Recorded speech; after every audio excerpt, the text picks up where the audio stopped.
You found why we are Christians. My name is Kent Philpott, and we're talking now with Mike, otherwise known as Michael Dutra. I call you Mike. Yeah, whatever works is And we good just for had me. your wife. Yeah, We had your wife Sharon for 2 programs, and we had a nice lunch yesterday up in Petaluma.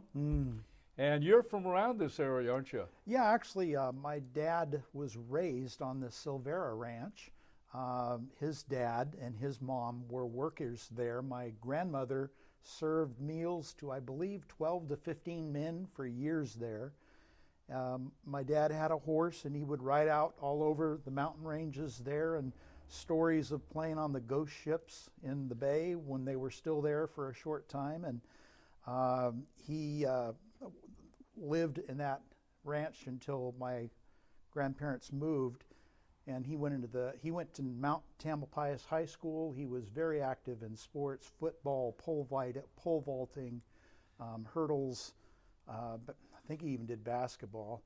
But he later went into the CHP, and he retired out of the CHP Marin office.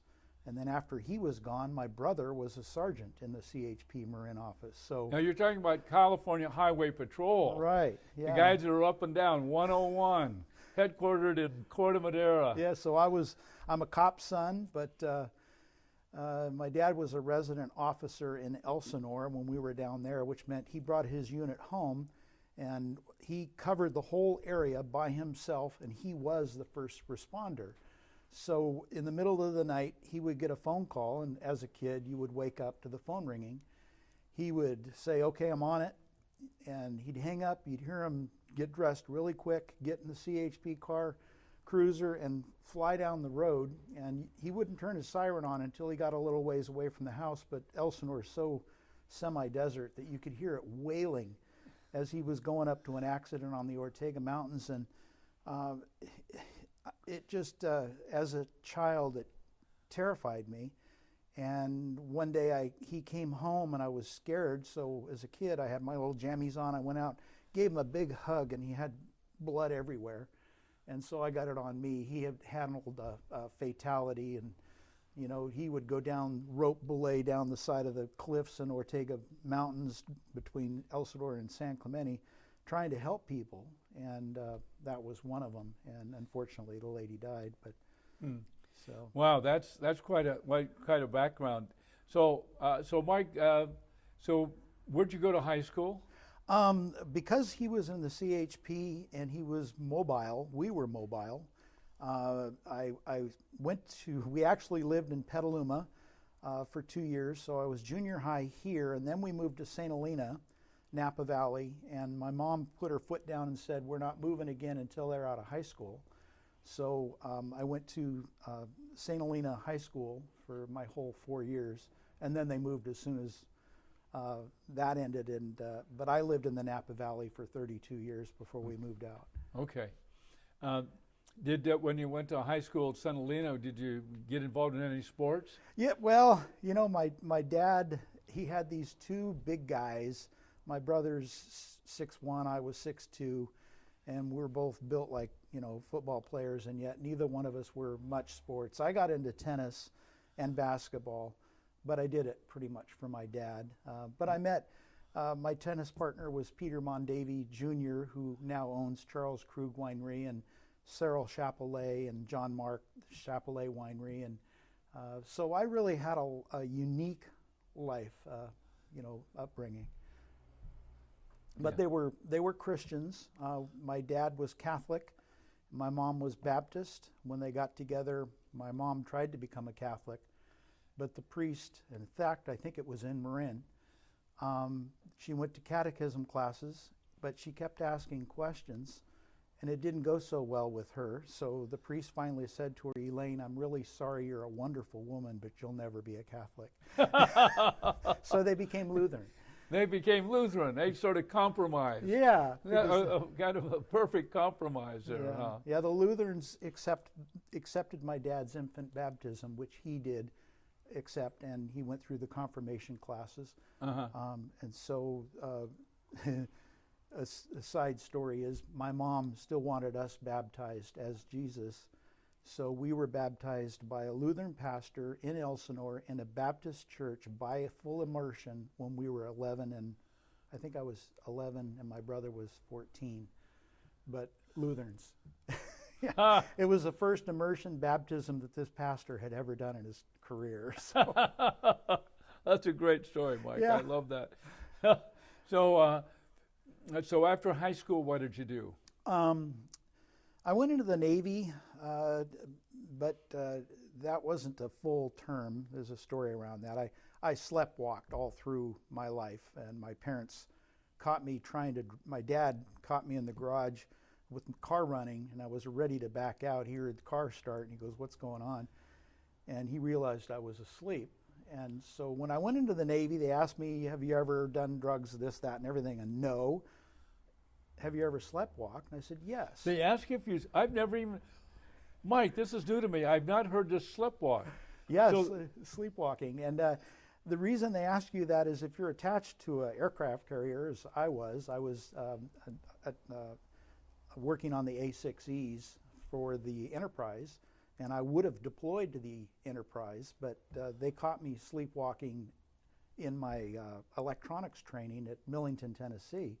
I was trying to walk to chow in my underwear at 2 in the morning, and the night watch said, "Where are you going?" And I said, "I'm going to chow." And he shook me and woke me up, which you're not really supposed to do. And I was kind of befuddled as to why I was there. I've never heard of sleepwalking, Mike. So they gave me a choice of either, fighting them and allowing them to, they would allow me to stay on a land base if I would fight them, or they would give me an honorable discharge as if I had been there for 4 years. And I said, "Gee, I think I'll take the honorable discharge." Yeah. But it wasn't a pretend thing, it was for real. So, yeah. Do you still have that? When Sharon and I first got married, I was still a little active, but no, not.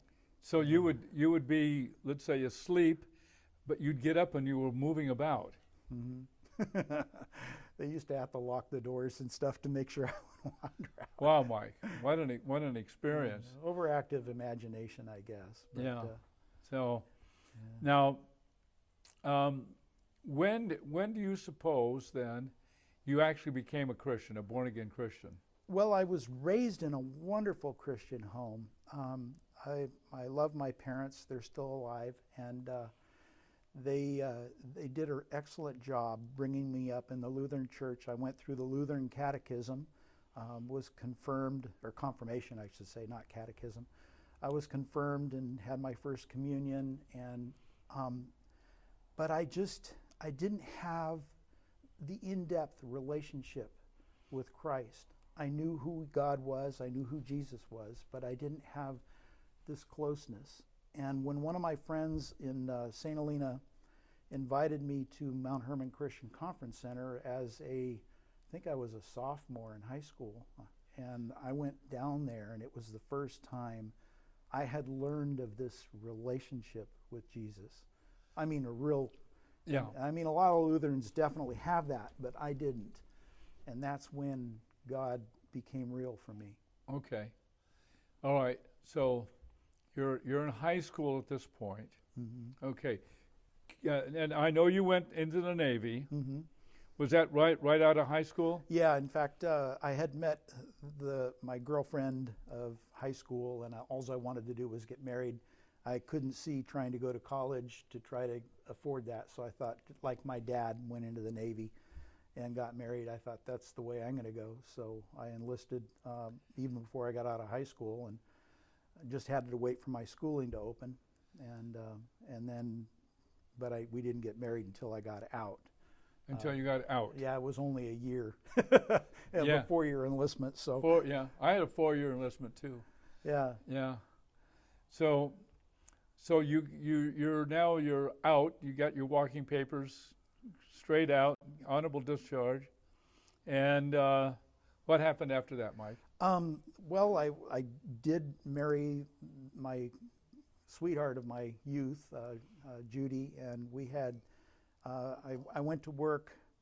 I had an electronics background. I applied for jobs down in Sunnyvale and actually got hired by California Microwave down there as a bench tech, paying a really good, back then, $25 an hour, which was phenomenal. Yeah. But I went down there in my little car, and it was 105, and the rent was so outrageous. My car overheated, and I loved the Napa Valley. So I called them up the next day and said, I can't work for you, and I went to work for Radio Shack in Napa, and then that led to Continental Cash Register, working on electronic and mechanical cash registers, which led to AT&T for 30 years.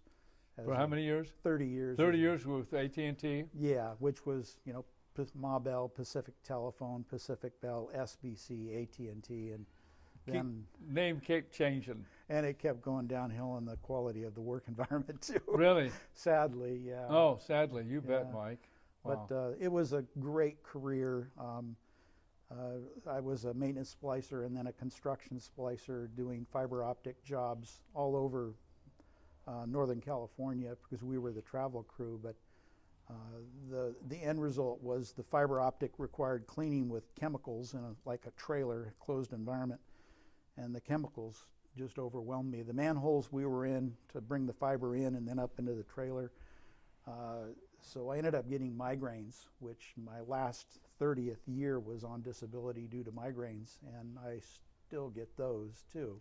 Yeah. But I see it as God's hand, because it freed us up to really focus more on Him. I was definitely walking with the Lord then, but the idea of really delving into outreach started when I got disabled. So. And you and Judy have children? Yeah, we have two fantastic children, Joe and Nicole, and we went through our ups and downs, especially bringing Sharon into a new relationship, and because we met and married 4 months after I met her at Mount Hermon, and she had quite a bit of rough edges, and because of the divorce that I had to go through, I needed those. God had really created a new creature in me, to mold it and shape me perfect to be able to help Sharon into who we both knew she could become. And so God had a mighty hand fashioning both of us. Yeah, I can see how you guys are just really a good match. Yeah, I can see how that works, Mike. Yeah, so now then you've been married to Sharon for 29 years. Mm-hmm.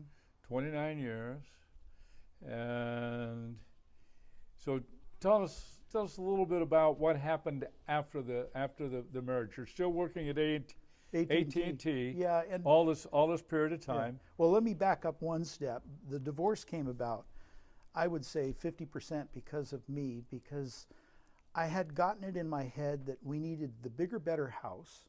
We needed the better account. We needed the more cars. And so we started it with a little 900-foot 2-bedroom, 1-bath in Napa near the high school football field. And then we bought a brand new house in over by the Napa River, backed up to the Napa River. And then the Napa River flooded in '86, and the levee that was in my backyard came this close to being overtopped by the Napa River, and that levee was as high as my eave. So had it gone that much more, it would have flooded up to the eave top in our neighborhood. So that got me involved in politics of trying to revive the Napa River Flood Control Project, which led to my becoming a planning commissioner in the city of Napa. And you add the planning commissioner job to the AT&T job, where in the winters I would work 7 days a week, 10 to 12 hours a day, fixing the copper lines that would get destroyed in the rain and the floods. And my wife was neglected.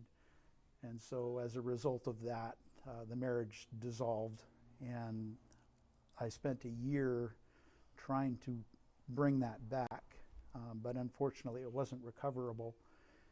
But through that year, God fashioned me into this new creature, where instead of God being my 5th priority, He got moved to the number 1 priority that He stays in today.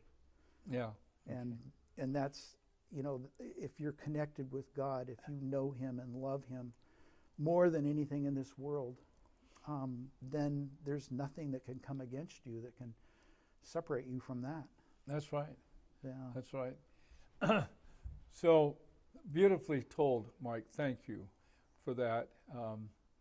And it shows that you've had the experience of recovery from the loss of the first marriage. Mm. That's very important to have that recovery. Now, so you and Sharon are together, Mm-hmm. and tell us a little bit about that. Now, you guys had some kids together, I think. No, actually, we didn't. No, you didn't. Yeah, Okay. we had when we first met at Mount Hermon. That was my fourth time of going to a quarterly Mount Hermon singles retreat, or the third time. But the first time God was healing me. I thought I had the worst world of my marriage is falling apart and the world is crashing around me. And then I sat at a table at the dining hall and met a woman that lived in Vacaville that she had a family of 4. They were on their way from somewhere south back home to Vacaville on I-80 northbound in their Astro van, and the drive shaft dropped out the front. It pole vaulted the van on the freeway onto its roof. It killed her husband and 2 of her children. One child was left mentally handicapped for the rest of his life, and the other child was okay. And I just went, I still had my kids. It hit my heart, because I realized how much pain other people can go through, and who am I to complain? But it set me up so that Mount Hermon went from a training ground to how can the Holy Spirit use me to talk to someone that might be back where I was months ago when I was really dying. Right. And so I saw Sharon on the deck of the Ponderosa Lodge in Mount Hermon overlooking the pool. It was at night, and we'd been playing ping pong, and I see this woman standing there. She had pretty blonde hair, and I was in the mind of, Holy Spirit, is this someone I should talk to? And it was, yes, you should go talk to this woman. Little did I know he was setting me up. And I walk over, and she hears some guy walking up behind her, and she's having a great time on the deck alone, and she's just thinking how beautiful it is here. And then she hears the steps, and she goes, oh, some guy's going to come hit on me. And I walk up, and she turns around, and I was pretty handsome then. And she just goes kind of dumbfounded, and she proceeds to tell me her life story of, addiction, homelessness, IV drug use, all of this stuff. And I'm like, whoa. And especially coming from a CHP background where I was raised black and white, there was no gray. And yet the Holy Spirit said to me, who are you to judge this woman? Who are you to even think this? Give her a chance to see who she is. And I couldn't believe it. She knew the Bible better than any Christian I'd ever known, because she'd been reading it for 10 months in prison, nonstop. NASB is not an easy translation to understand. It's like meat and potatoes. It's hard. And she was phenomenal. So it was, I was awestruck, and it wasn't love at first sight. But by the time that weekend was over, it was like, I need to find out more about this gal. Yeah. So you did, and she was living in Santa Cruz at that point. You're up in Napa. Yeah, and I had part-time custody with my children, so every other weekend I would drive down and spend nights in the plastic camper shell of a Dodge Dakota, sleeping in a sleeping bag. And it was great until it rained on me one night. You don't know what it's like in a plastic camper shell when it's... Oh, I have had that happen. I had a Ford pickup with a shell like that. Yeah. I know. I've camped in it. Yes, I know. You start thinking, well, could I throw the sleep bag on the roof so it would deaden the sound? But and even our wedding, it was. I drove down. I had a little Datsun convertible, the first car I ever owned, the backing up to the planning commission, Judy and I ended up buying our prize house, North Napa, 4-bedroom, 3-bath, tri-level, black bottom pool on a 1/4-acre lot, and in the Four Oaks subdivision. And I thought I had made it, so my head was out to here. And that's when she said, I want a divorce. And it's like Sharon hitting the prison cell. It was just a crushing. And so people that have been through divorce, I just want to say to them that there is life after divorce. There is hope.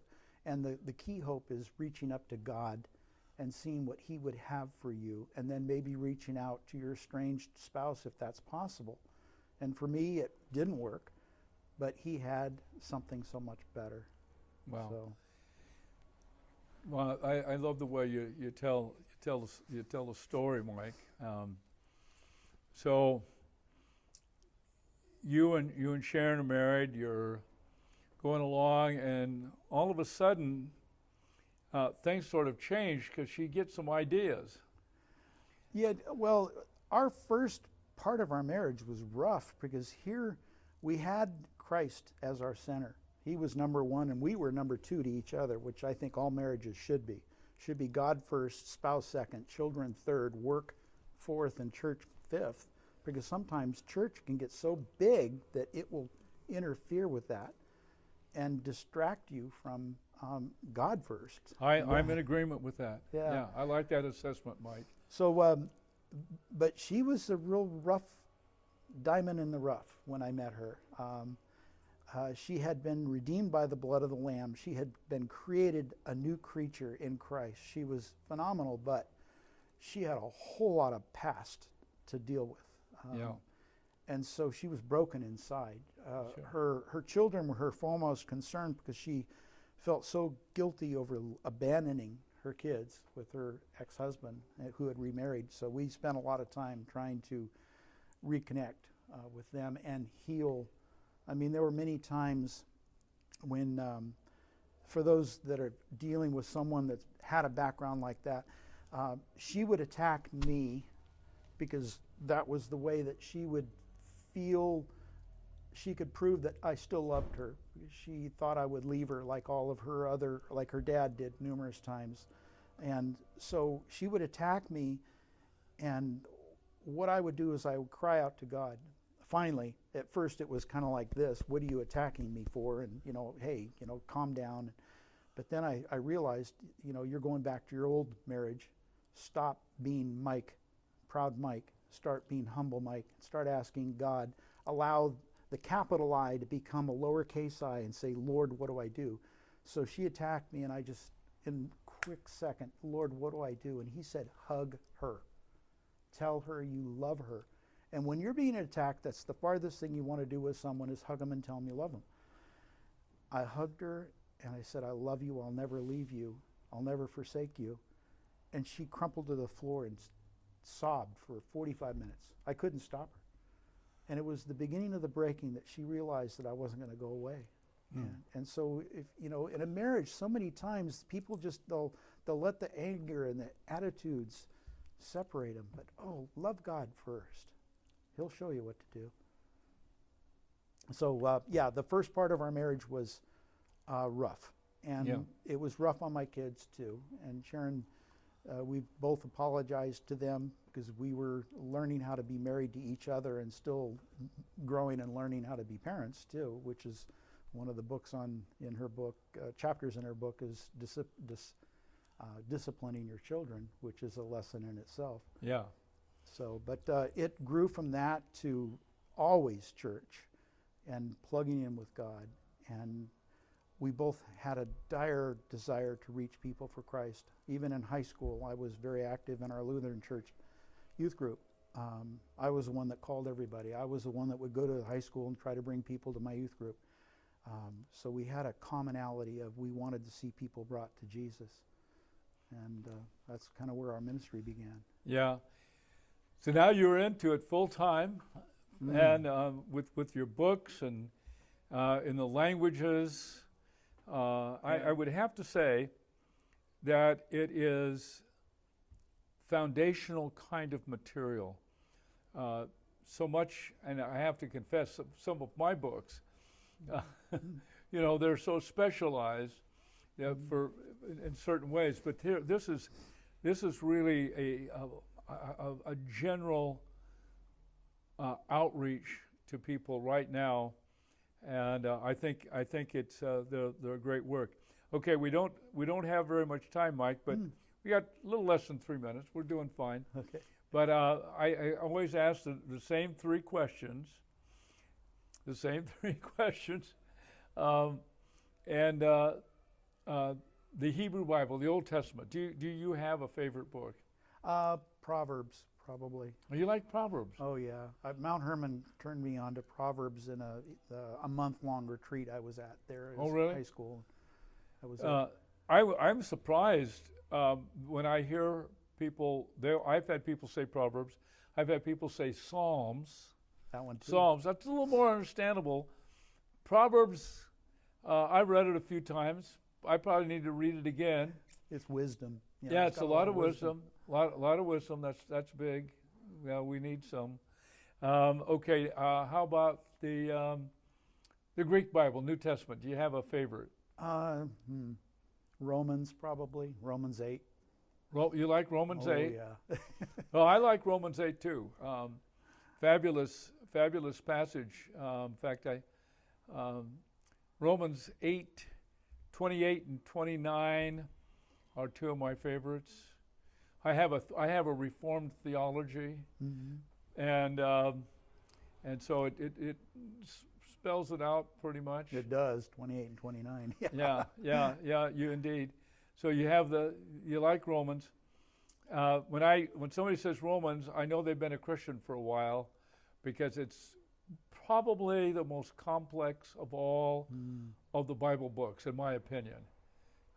Most people give up early because it's so complex and condensed. Okay, do you have a favorite verse, Mike? Well, Isaiah 40:31, of course. And Okay, that's you guys'. Yeah. That's Our you guys' marriage. wedding verse. Yeah, I think I came in with that one when we got married. Oh, did you? Yeah, it'd been on my top 10 list for a long time. But, Okay, I'm going to repeat it again. Sure. Yeah, just so everybody knows, the marriage verse for Mike and Sharon, it's Isaiah 40:31. But they who wait for the Lord shall renew their strength. They shall mount up with wings like eagles. They shall run and not be weary. They shall walk and not faint. There is one thing, before we run out of time, I'd like to say is if anyone would like to follow us on what we do in our ministry, our Facebook page, our ministry Facebook page, at facebook.com/BeTransformMinistries, just tracks us wherever we go. Yeah, they're going to see it right now. Oh, good. They're going to see it right now. They're going to be seeing that on right after that. All right. We reached the end of our program. Thank you, Mike, for being here. Thank you. And I'll be looking for more programs titled Why We Are Christians. So long.